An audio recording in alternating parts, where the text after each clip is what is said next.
In the Turkish league, I already spoke about Victor Osimhen's amazing exploits as the league title is very finely poised. Next up for them, they play Bodrum at home this Friday. So let's see if Osimhen continues excellent form. As for Fenerbahce, Brightosai Samuel did play 90 minutes and got a yellow card as they beat Sivasspor 3-1 on Sunday. So Fenerbahce would of course fancy their chances with 7 games to go and being 3 points behind. Good to see Brightosai Samuel back in the starting lineup, and let's see if that continues when they play Kayserispor at home on Sunday. Anthony Dennis for Gaziantep played 90 minutes as they lost 1-0 to Konyaspor on Saturday. Next up for them, they played Turkish giants Besiktas at home, managed by Ole Gunnar Solskjaer, for any Man United fans watching this. So let's see if they could do damage against Besiktas. And of course, I spoke about David Okereke's exploits already for Gaziantep. Next up for them, they play Istanbul Başakşehir away on Sunday. In the Portuguese leagues, just know Zaidu Sanusi is not playing against Porto.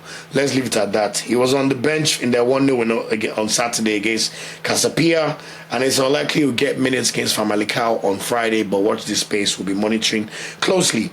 In the Belgian First Division, Tolora Godare played 76 minutes, while Girasor played a few minutes as well as Genk lost 1-0 to Club Brugge on Sunday. Next up for them, they play Union Saint-Gilloise on Sunday, 3 p.m. Remember, the Belgian League has now broken out in the Championship round, Relegation round, and Conference League round, which means the best 6 teams play each other 5 times. No, the best 6 teams play each other twice.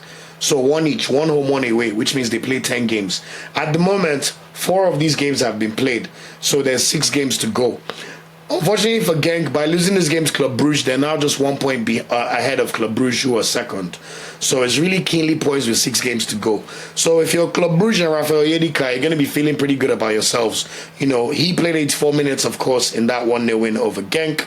Next up for them, they play Ghent away on Sunday, who are one of the worst teams of the top 6. So Club Brugge, we fancy their chances. We know how they did in the Champions League, going out in the round of 16. They're the current Belgian champions, and they will fancy their chances because they've been there and done that already. So watch this space. Should be a very interesting battle between Arokodaris and Girasor's Genk versus Rafael Yedika's Club Brugge. And also watch this space for the summer, because I have a feeling that this summer might be time for Yedika to make that next step up into one of the big leagues and for a very, very good team, because I think there's a superstar player in there. Finally, Ghent's Jordan Torunarigha played 90 minutes as Ghent beat Royal Antwerp 1-0 on Sunday. They'll be playing Club Brugge over the weekend, but they're a bit too far behind to challenge for the first, second or third spots. So it's pretty much a 3-team horse race between Genk, Club Brugge and Union Saint-Gilloise for the title. So watch this space. In Greece, we already spoke about Bruno Onyemaechi's exploits in them clinching the Greek League title.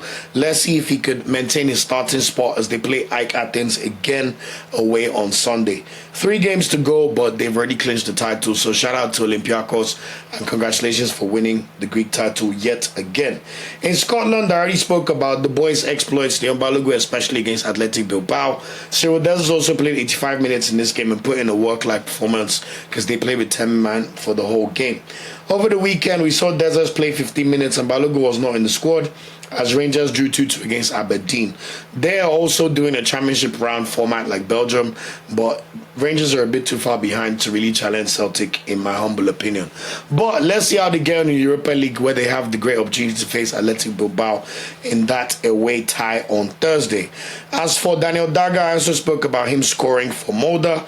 Next up for his team, they play Bodo Glimt, two of the undisputed giants of Norway. So this should be a very, very good test for Daniel Daga, and hopefully he could get some minutes on Monday when they play them. Also, Starinabalis Chippa United were not in action over the weekend, but next up for them, they play Kaiser Chiefs at home on Saturday.